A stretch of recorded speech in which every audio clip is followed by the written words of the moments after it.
भारत माता की वंदे वंदे जय श्री राम, जय जय श्री राम।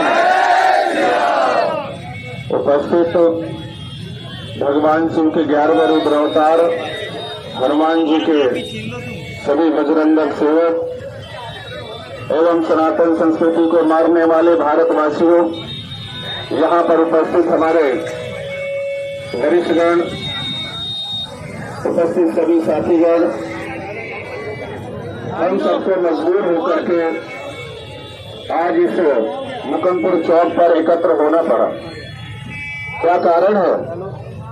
जो निरंतर सबके कल्याण की कामना करने वाले, जो विश्व के कल्याण की कामना करते हो, ऐसे सनातनी अगर चौक चौराहे पर आ रहे तो कोई न कोई बड़ा कारण होगा। एक तरफ जहां भारत विश्वगुरु बनने की परिदीपा चल रहा है और आगे निरंतर बढ़ता चला जा रहा है, वहीं पर कुछ ऐसे लोग जो खाते भी इसी धरती पर है और कूदते भी इसी धरती पर है। तो आज हम सबकी मजबूरी बन जाती कि उन्हें इस बताने के लिए, ये धरती माँ अगर आपको गोद में खिलाना भी जानती है तो कई बार आपने पहाड़ों को खिसकते हुए भी देखा हो, धरती पर समाते हुए लोगों को भी देखा हो। मैं उन लोगों को भी कहना चाहता हूं, वो सालों तक यहाँ पर नरेला पर बॉर्डर पर बैठे थे, तमाम ट्रैक्टर ट्रॉली तमाम यहाँ पर घेर करके बैठे हुए थे सनातन संस्कृति को, इस भारत को विखंडित करने के लिए।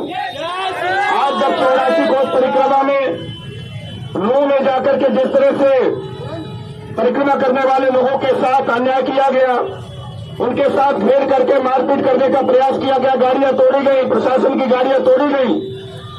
ये किससे धर्म में कहा गया? कौन सा धर्म कहता है कि ऐसा अन्याय करना चाहिए? और यदि ऐसा कोई धर्म कहता है तो मुझे लग रहा है वो धर्म नहीं है, वो विधर्म है। ऐसे विधर्मियों का हम यहाँ पर जो है विरोध करते हैं और इसी के लिए हम सभी बजरंगी यहाँ पर एकत्र हैं।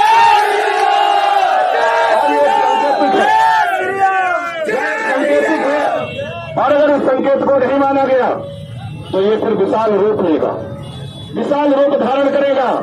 और अभी इतने मेरे नाखून कमजोर नहीं हो गए हमारे साथियों और भाइयों को कि कोई चलते राह में अगर इस तरह से विरोध पीट करके अगर रोकने का काम करेगा तो फिर हम भी तैयार खड़े हैं और एक एक बजरंग दल का एक एक सिपाही तैयार खड़ा है। मुझे लग रहा है अगर उन्होंने गलियों में घोरने का प्रयास किया है तो हम घर के दरवाजे तक भी जाना जानते हैं और वहां से भी पकड़ना जानते हैं। अगर किसी ने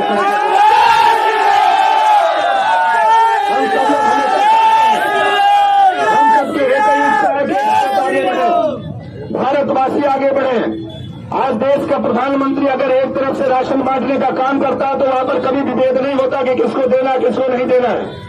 जब किसी के लिए कोई यहाँ पर विकास के कार्य होते तो कभी नहीं नापा जाता कि किसको देना किसको नहीं देना है।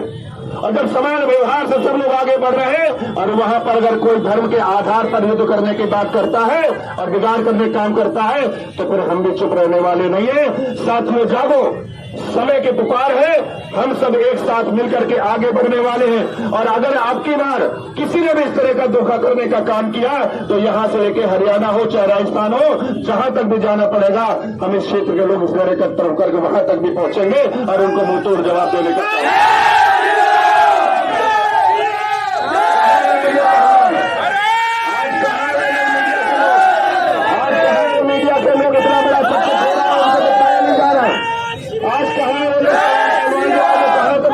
और अपने मेडल वापस करने वाले लोग आज क्यों नहीं आकर के वहां पर जंतर मंतर में बैठ रहे? कितना बड़ा गुनाह हुआ है। हम इस गुनाह को रोकने के लिए उनका विरोध करते कोई विरोध करने नहीं आ रहे। अरे किसी के साथ जरा से नाक में छींक भी लग जाए तो लोग सड़कों पर आ जाते, जंतर मंतर पे आते हैं। और 84 कोस परिक्रमा करने वाले अगर उन भक्तों के साथ अन्याय होता है तो किसी की छू तक नहीं रहती है, कोई बोलता तक नहीं है, कोई आवाज तक नहीं उठाता है। तो ये समझ लीजिए कि अब आवाज उठ चुकी है।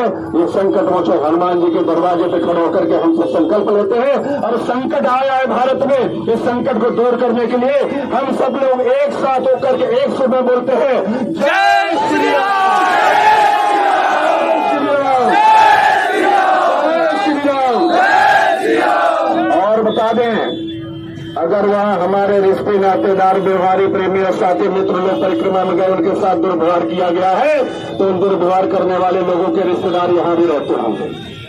अगर उन्होंने हमारे लोगों के साथ अन्याय कहीं पर देश के किसी कोने में करने का प्रयास किया तो उनके रिश्ते नातेदार यहाँ भी रहते होंगे, उन्हें सबक सीख लेना चाहिए। यदि तुम हमारे ऊपर उंगली उठाओगे तो हाथ पकड़ना हम भी जानते हैं।